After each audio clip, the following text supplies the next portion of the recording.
Students कैसे हैं आप लोग। आई होप कि आप बहुत ही अच्छे होंगे। तो आज इस वीडियो में स्टार्ट करने वाले हैं। हमारी टेस्ट सीरीज स्टार्ट हो चुकी है जिसका वीकली टेस्ट फर्स्ट टेस्ट हम यहाँ पे डिस्कशन करेंगे। तो जो स्टूडेंट्स अभी तक टेस्ट सीरीज ज्वाइन नहीं हुए हैं तो वो ज्वाइन हो सकते हो, जहाँ पे आपको वीकली टेस्ट सीरीज मिलेगा। साथ ही साथ एक वीक में आपको एक फुल सिलेबस और दो आपको वीकली टेस्ट मिलने वाले हैं। ओके, तो यहाँ पे व्हाट्सएप नंबर चल रहे हैं, वहाँ पे कांटेक्ट कर सकते हो। सब्सक्रिप्शन चार्ज 999 है, जिसका वैलिडिटी है वो 27 जून तक रहेगा। ओके, तो यहाँ पे आप ज्वाइन हो सकते हो, जो आपके स्कोर को इम्प्रूव करेगी। और ऐसे ही क्वेश्चन जो हमारे टेस्ट सीरीज में दिए जा रहे हैं, ऐसे ही क्वेश्चन है वो आपको हमारे यूट्यूब चैनल पे और एग्जाम्स में आपको देखने को मिल जाएंगे। तो चलिए आज के इस वीडियो को हम स्टार्ट करते हैं। सबसे पहला क्वेश्चन हम यहाँ पे डिस्कशन करेंगे, बायोलॉजी का यूनिट फर्स्ट हम यहाँ पे डिस्कशन कर रहे हैं। यदि आप हिंदी मीडियम से हैं तो आप हिंदी मीडियम की तरफ रीड कर सकते हो, और यदि आप इंग्लिश मीडियम की हो तो आप इंग्लिश मीडियम के क्वेश्चन है वो रीड कर सकते हो। कमेंट बॉक्स में जरूर बताएं कि आपने कितने क्वेश्चन है वो सही किए हैं। तो सबसे पहला क्वेश्चन है, निम्नलिखित में कौन सा जीवाणु कोशिका में उत्प्रेरक के रूप में कार्य करता है। ठीक है, तो यहाँ पे बहुत ही सिंपल सा क्वेश्चन है और इसका आंसर क्या जाएगा, या आप यहाँ पे चार ऑप्शन है, जल्दी बताइए क्या आंसर इसका फर्स्ट का जाने वाला है। ओके, यदि आपको हिंदी मीडियम में कोई भी करेक्शंस लगता है, नहीं समझ में आता है, तो आप इंग्लिश मीडियम की तरफ रीड कर सकते हो। ओके, तो यहाँ पे फर्स्ट का जो आंसर जाएगा वो आपका सी आंसर जाने वाला है। Okay, 23 SRNA। ओके, ये आपका फर्स्ट का आंसर जाएगा। चलिए नेक्स्ट क्वेश्चन को हम डिस्कस करेंगे। पूर्वजों में आधुनिक मनुष्य होमो सेपियंस के विकास की सबसे महत्वपूर्ण प्रवृत्ति थी। तो यहाँ पे भी आपको चार ऑप्शंस मिले हैं और इसमें से आपका राइट आंसर क्या जाएगा। तो सेकेंड नंबर क्वेश्चन को यदि आपको हिंदी मीडियम में नहीं समझ में आ रहा है, इंग्लिश मीडियम की तरफ देख लीजिए। तो इसका जो आंसर जाएगा वो भी आपका सी आंसर जाएगा। ओके, नेक्स्ट क्वेश्चन है, इस सेलुलर को यू बैक्टीरिया में एक सेलुलर घटक जो यूकेरियोटिक कोशिकाओं में समानता दिखाता है। तो बहुत ही इजी क्वेश्चन है, एनसीईआरटी बेस्ड क्वेश्चन है, बहुत बार एग्जाम में पूछे गए हैं। तो यहाँ पे थर्ड में क्या आंसर जाएगा, तो इसका जो आंसर जाने वाला है वो आपका राइट आंसर जाएगा डी।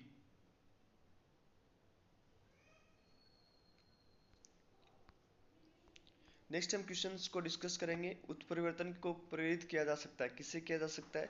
तो यहाँ पे बहुत ही सिंपल क्वेश्चन है, म्यूटेशन हम किसको किसके द्वारा प्रेरित कर सकते हैं। तो चार ऑप्शन है यहाँ पे, तो इन चारों में से आपका क्या राइट आंसर जाएगा। यदि किसी स्टूडेंट्स को किसी आंसर में करेक्शंस लगते हैं तो कमेंट बॉक्स में बता सकते हो। फोर्थ में राइट आंसर जो जाएगा वो आपको जाएगा सी। सी यहाँ पे आपका राइट आंसर जाने वाला है। नेक्स्ट हम बात करेंगे, अंतर्ग्रहणीय पौधों में गेट कोशिकाएं अन्य एपिडर्मल कोशिकाओं से भिन्न होती है, क्यों होती है। बहुत ही सिंपल क्वेश्चन है, एनसीईआरटी का क्वेश्चन है, बहुत बार एग्जाम में पूछे गए हैं। तो इसका राइट आंसर फिफ्थ में राइट आंसर क्या जाने वाला है, तो यहाँ पे आपका राइट आंसर जाएगा वो आपका जाएगा सी। सी है वो यहाँ पे राइट आंसर जाने वाला है। नेक्स्ट क्वेश्चन हम डिस्कशन करेंगे, वायु परागण सामान्यतः पाया जाता है, तो किसमें पाया जाता है। तो बहुत ही सिंपल क्वेश्चन है, एनसीईआरटी बेस्ड क्वेश्चन है, और इसमें आपका राइट आंसर जाएगा सिक्स्थ में बी। बहुत बार एग्जाम में ये पूछा गया है। ओके, नेक्स्ट हम बात करेंगे 7 नंबर क्वेश्चंस को, प्रोकैरियोटिक और यूकैरियोटिक कोशिकाओं के बीच मुख्य अंतर क्या होता है। तो ये भी बहुत ही सिंपल क्वेश्चन है, एनसीईआरटी बेस्ड है, ऐसे क्वेश्चंस आपके एग्जाम में आते हैं, तो ये क्वेश्चन आपके कभी गलत नहीं होने चाहिए। ओके, तो सेवंथ में आपका राइट आंसर क्या जाएगा, तो यहाँ पे आपका राइट आंसर जाएगा वो सी, आपका राइट आंसर जाने वाला है। तो सी आपका राइट आंसर जाएगा। नेक्स्ट हम बात करेंगे, निम्नलिखित में से कौन सा जीवित जीवों की विशेषता है। तो ये भी बहुत ही सिंपल क्वेश्चन है जो आपके फर्स्ट यूनिट से पूछा गया है, और इसमें आपका एट में राइट आंसर जाने वाला है वो आपका जाएगा डी। नेक्स्ट क्वेश्चन को हम डिस्कस करेंगे, निम्नलिखित में से कौन सा जीवित जीवों का लक्षण नहीं है। तो ये आपका बहुत ही सिंपल क्वेश्चन है, चार आपके ऑप्शंस दिए गए हैं, थोड़ा सा कंफ्यूज करेगा, लेकिन ये एनसीईआरटी की सारी लाइन है, और इसमें आपका आंसर जाएगा डी। नेक्स्ट हम क्वेश्चंस को डिस्कस करेंगे, आपकी last year AIIMS BSc nursing entrance exam में ये क्वेश्चंस आया था कि which taxonomic category include related genera. Okay, तो ये बहुत ही इजी क्वेश्चन है, तो इसमें चार ऑप्शन है, और उसमें से राइट आंसर 10 में क्या जाएगा, तो यहाँ पे आपको जाएगा फर्स्ट। ओके, तो फर्स्ट आंसर यहाँ पे राइट आंसर जाएगा।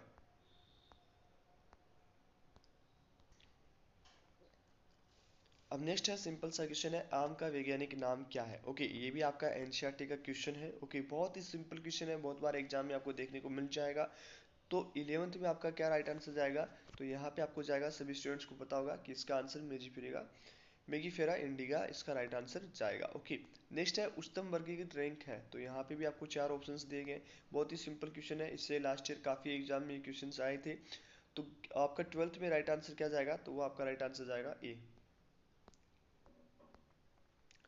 अब 13 नंबर क्वेश्चंस को हम रीड करेंगे। ये बहुत ही सिंपल क्वेश्चन है, बहुत बार एग्जाम में पूछा गया है, तो आप ऐसे क्वेश्चंस कभी गलत मत करना। ओके, तो ऐसे क्वेश्चन आपके कभी गलत नहीं होने चाहिए। एनसीईआरटी क्वेश्चन है और इसका राइट आंसर क्या जाएगा 13 का?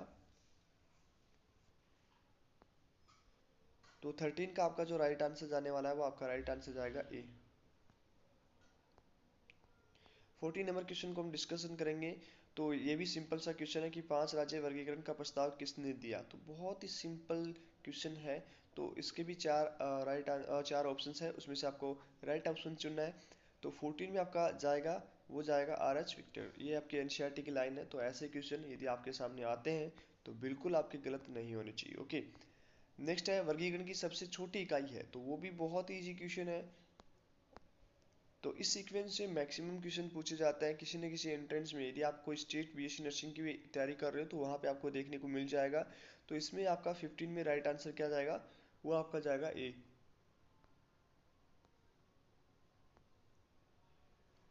नेक्स्ट हम क्वेश्चन को डिस्कशन करेंगे 16 नंबर। माइक्रोप्लाज्मा अद्वितीय है क्योंकि वो। तो ये भी बहुत ही सिंपल एनसीईआरटी लाइन के क्वेश्चन है। तो इसका आपका राइट आंसर क्या जाएगा? तो 16 में आपका जो राइट आंसर जाने वाला है वो आपका राइट आंसर जाएगा ए। नेक्स्ट हम 17 नंबर क्वेश्चन को डिस्कशन करेंगे। वायरस शब्द किसके द्वारा दिया गया था? ओके, तो ये भी बहुत ही सिंपल क्वेश्चन है और इसमें आपका राइट आंसर जाएगा सी। आपका राइट आंसर यहाँ पे जाने वाला है।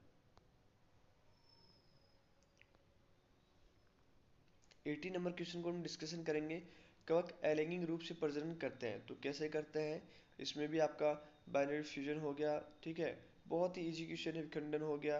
तो इसमें चार ऑप्शन है और राइट आंसर क्या जाएगा? 18 में आपका राइट आंसर जाने वाला है वो डी आपका राइट आंसर जाने वाला है। ओके, नेक्स्ट हम क्वेश्चन डिस्कस करेंगे निम्नलिखित में से कौन सा जीव प्रोटिस्टा नहीं है। तो ये भी बहुत ही एनसीईआरटी बेस्ड क्वेश्चन है, सिंपल क्वेश्चन है। बहुत बार एग्जाम में इससे क्वेश्चन पूछे जाते हैं और इसका राइट आंसर 19 का राइट आंसर क्या जाएगा? तो यहाँ पे आपका राइट आंसर जाने वाला है वो आपका सी राइट आंसर जाएगा। तो यहाँ पे आपका राइट आंसर क्या जाने वाला है? वो सी राइट आंसर जाने वाला है। नेक्स्ट हम क्वेश्चन को डिस्कशन करेंगे। बैक्टीरिया की कोशिका वृद्धि किससे बनी होती है? तो ये भी बहुत ही सिंपल क्वेश्चन है, काफी एग्जाम में पूछा जाएगा। सिंपल क्वेश्चन मैक्सिमम बार गलत हो जाते हैं क्योंकि हमारे प्रैक्टिस कम होती है। तो आप हमेशा सिंपल क्वेश्चंस की प्रैक्टिस करें। कभी भी आपको ये नहीं लगना चाहिए कि ये क्वेश्चन मुझे आता था बट मैं सही नहीं कर पाया। ओके, तो ऐसे कभी भी नहीं होना है। आने सिंपल क्वेश्चन ही है तो हमेशा सिंपल क्वेश्चन पे ज़्यादा फोकस करें।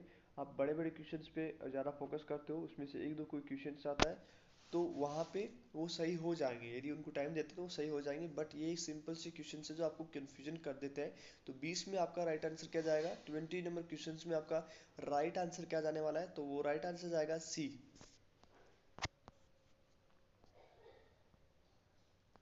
नेक्स्ट हम बात करेंगे 21। ओके, लाइकेन इसके बीच सहसवी शब्द है, किसके बीच है? तो ये भी बहुत बार बहुत सी एंट्रेंस एग्जाम में क्वेश्चन पूछा गया है। तो इसका आपका राइट आंसर क्या जाएगा? तो बी यहाँ पे आपका राइट आंसर जाने वाला है। क्वेश्चन नंबर 22 की हम बात करेंगे। तो 22 में आपका है ऑर्किडिया निम्न कारणों से अत्यधिक वातावरण में जीवित रह सकता है। तो ये थोड़ा सा एनसीईआरटी से बाहर है। ओके, तो इसका राइट आंसर क्या जाएगा? तो 22 में राइट आंसर जो जाने वाला है वो आपका जाएगा बी।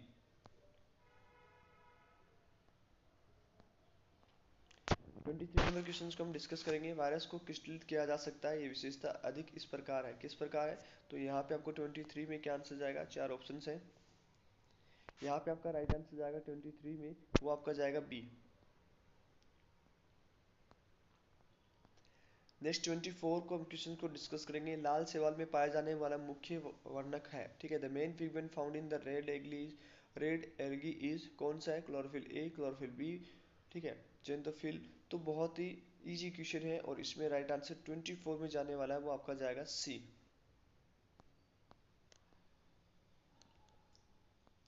नेक्स्ट 25 नंबर क्वेश्चंस को डिस्कस करेंगे। निम्न में से कौन सा गैर सहवनी पौधा है? तो यहाँ पे भी आपको चार ऑप्शंस दिए गए, एग्जाम में पूछे जाते हैं, तो वो आपका आंसर जाएगा बी।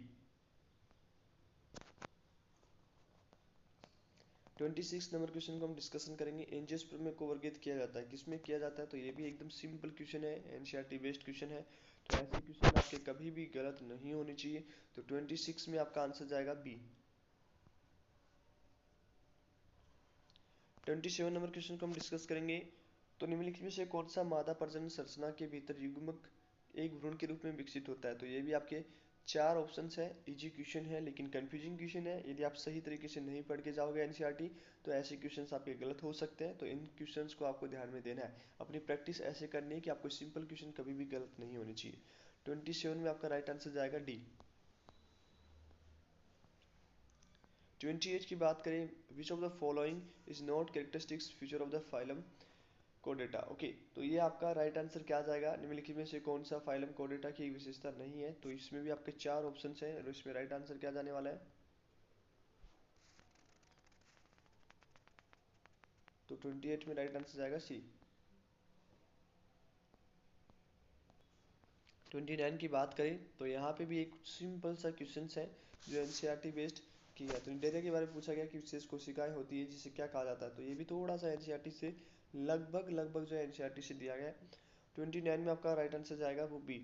तो इसे यदि ध्यान से पढ़ोगे तो थोड़ा सा लैंग्वेज को ही घुमाया गया है, बट आंसर इसका सिंपल है।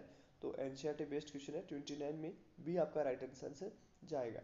नेक्स्ट 30 नंबर क्वेश्चन को डिस्कस करेंगे। कशेरुकी में किस वर्ग में अंडे देने वाले स्तनधारी शामिल होते हैं? तो ये भी बहुत ही सिंपल है। तो इसमें जो 30 में राइट आंसर जाएगा वो आपका जाएगा, तो वो जाएगा ए। तो यदि किसी स्टूडेंट्स को किसी क्वेश्चन में करेक्शंस लगते हैं तो कमेंट बॉक्स में जरूर बताएं। साथ ही साथ आपके कितने क्वेश्चन सही हुए वो कमेंट बॉक्स में बताएं। यहाँ वीडियो के लास्ट में आपको आंसर की मिल जाएगी। और जो स्टूडेंट टेस्ट सीरीज ज्वाइन होना चाहते हो तो ऐप का लिंक आपको हमारे व्हाट्सएप नंबर पर मैसेज करने के बाद मिल जाएगा। सब्सक्रिप्शन चार्ज 999 रहेगा, जिसकी वैलिडिटी जो है ये आपका वीक में 3 टेस्ट होंगे, जिसमें से 2 आपका वीकली टेस्ट यूनिट वाइज होगा, एक आपका फुल सिलेबस का एग्जाम पैटर्न पे रहेगा। जिससे यहाँ पे हमने बायोलॉजी का पेपर डिस्कशन किया है, तो बायोलॉजी में यहाँ पे हमने 30 क्वेश्चन एग्जाम बेस पे जो आपकी एग्जाम में पीवाईक्यू केस पे आपके क्वेश्चंस बनाए हैं। ओके, इसी तरह से वीक में 3 टेस्ट होंगे। और यदि आप वो ज्वाइन करते हो, आप यदि हिंदी मीडियम से हो, इंग्लिश मीडियम से हो, चाहे आप पैरामेडिकल की तैयारी कर रहे हो, चाहे आप एम्स बीएससी नर्सिंग की तैयारी कर रहे हो, आपके लिए काफ़ी बेनिफिट होगा, आपका स्कोर इंप्रूव करेगा।